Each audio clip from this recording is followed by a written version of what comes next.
Two people, same economy, same country, same era. One had no college degree, no training, no financial education. He swept floors for a living.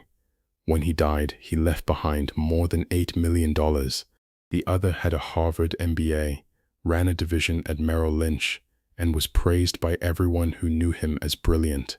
He went bankrupt. The difference between them had nothing to do with intelligence, connections, or luck. It had everything to do with behavior.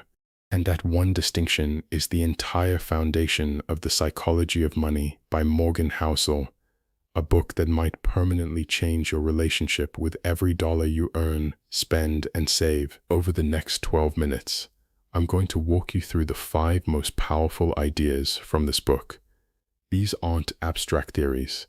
These are the insights that hit hardest, stick longest, and might actually change what you do with your money starting today. Let's start with something that might make you more compassionate toward other people and toward yourself. Morgan Housel argues that nobody is crazy with money, not even the people who look like they are. Here's why. Every person alive has had a completely unique experience with money. The decade you were born in, what your parents earned, whether you grew up during a boom or a recession, all of these quietly wire your brain to think about risk, saving, and spending in ways that are nearly impossible to override. Economists studied 50 years of financial data and found something remarkable. People's investment decisions for their entire lives are anchored to what the economy did during their youth. If you grew up when stocks were booming, you invested aggressively forever. If you came of age during high inflation, you avoided certain investments for life, not because of what you learned in school, because of what you lived through. Now consider lottery tickets. Americans spend more on lotto tickets each year than on movies, video games, music, sporting events, and books combined. And who buys them?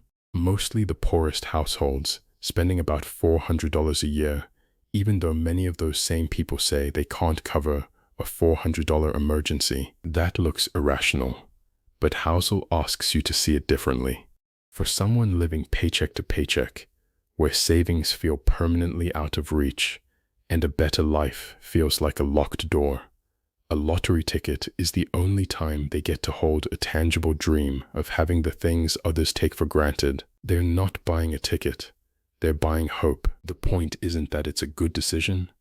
The point is that it makes sense to the person making it, given everything they've experienced. And the same is true for you. Every financial choice you've made, the ones you're proud of and the ones you regret, made sense to you in the moment. That's not stupidity. That's being human. Now here's an idea that will change how you think about wealth forever.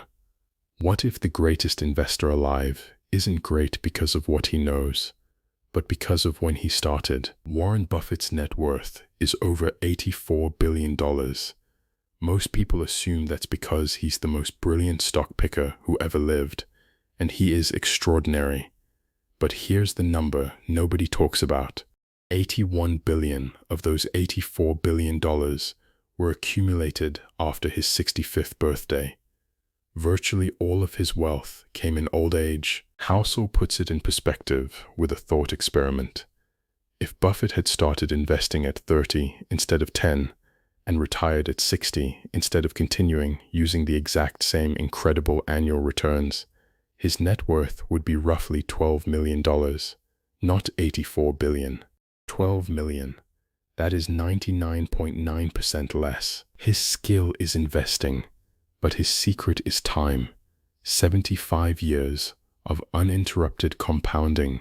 To understand why this is so powerful, Housel uses a beautiful analogy from nature. What causes an ice age?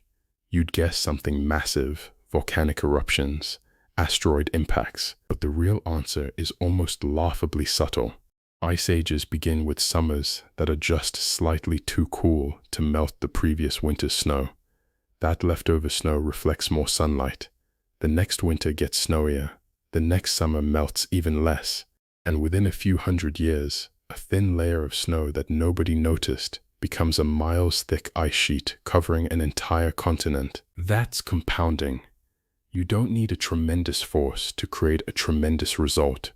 You just need a small thing that lasts. And the practical takeaway is this: good investing isn't about finding the highest returns. It's about earning solid returns that you can sustain for the longest period of time without interruption. That's when compounding turns ordinary savings into something extraordinary. So if you don't need to be right all the time to build wealth, how often do you actually need to be right? The answer might shock you. Housel introduces an idea called tail events, the concept that in business, investing, and life, a tiny number of outcomes account for the vast majority of results. And once you understand this, failure stops feeling like failure. By the mid-1930s, Walt Disney had produced more than 400 cartoons. Most of them were beloved by audiences, and most of them lost money. His first studio had already gone bankrupt. He was financing films at outrageous terms, burning through cash. By any normal business standard, Disney was a failure. Then Snow White came along. In its first 6 months, that single film earned $8 million, an order of magnitude above anything the company had ever seen. It paid off every debt. It funded a brand new studio. It turned Walt Disney from a struggling animator into a global icon. 83 minutes of film out of hundreds of hours of work. That was all that mattered. The same thing happens in investing. 40% of all stocks in the Russell 3000 index have lost at least 70% of their value and never recovered. But the 7% that massively outperformed drove virtually all of the index's total returns. Warren Buffett himself has owned 400 to 500 stocks in his lifetime and made most of his money on about 10 of them. So the next time an investment doesn't work out or a decision goes sideways, remember, that's not a sign you're doing something wrong. That's how the math actually works. You don't need to be right most of the time. You need to stay in the game long enough for the tails to find you. Now let's talk about the thing money can actually buy that matters most. And it's not what most people think. A psychologist named Angus Campbell spent his career studying what makes people happy. After thousands of interviews and years of research, he found the single strongest predictor of human happiness. It wasn't income, it wasn't where you lived, it wasn't your education or the prestige of your job. It was a sense of control over your own life. An entrepreneur named Derek Severs has a story that captures this perfectly. Early in his career, Severs earned $20,000 a year working in Manhattan. He lived on $1,000 a month and saved $12,000 in 2 years. At 22, he quit his job and became a full-time musician. Years later, after he'd built and sold a company for millions, a friend asked him to share the story of how he got rich. Severs said, "That was it. The $12,000 at 22. That was the moment his life changed. The company sale was just more money in the bank. Freedom started the day he could walk away." Money's greatest power isn't buying things. It's buying time. A small cushion of savings means you can take a few days off when you're sick without panic. A bit more means you can wait for the right job instead of grabbing the first one out of desperation. 6 months of expenses means you're not afraid of your boss. More still means you retire when you choose to, not when you're forced to. That is the highest dividend money pays. Not returns, not interest, control over your time. And this connects directly to the last idea, one that might be the most important of all. If money's greatest value is freedom, then most of what people spend money on is actively working against that goal, because wealth isn't what you think it is. Back when Housel worked as a valet, there was a guy he calls Roger. About his age, Roger drove a Porsche. Everyone assumed he had money. Then one day Roger showed up in an old Honda, same the next week and the next. The Porsche had been repossessed. He'd been financing a car he couldn't afford. Not a shred of shame about it.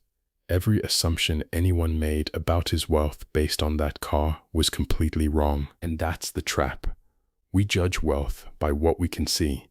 The car, the house, the clothes, the vacation photos.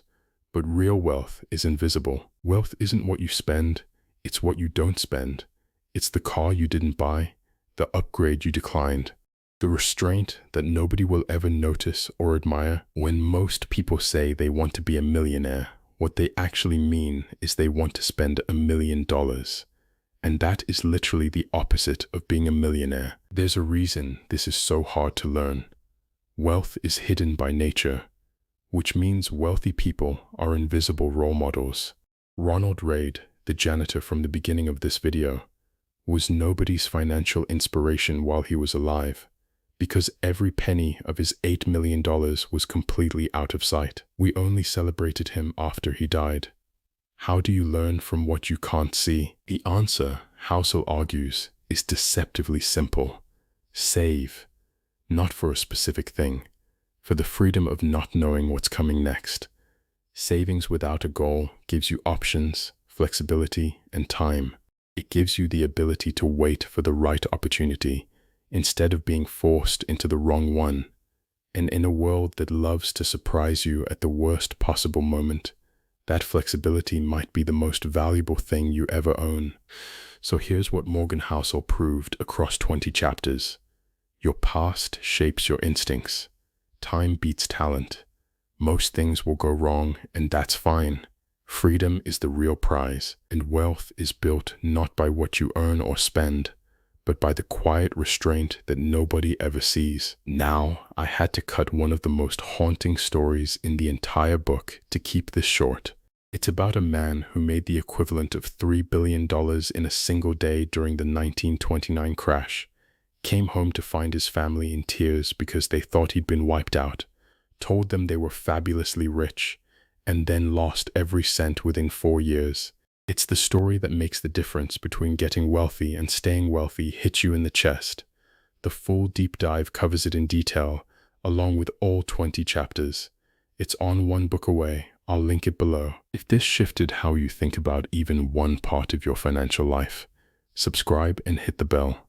Every week, we break down the world's most powerful ideas so you can get them in minutes, because you might be just one book away.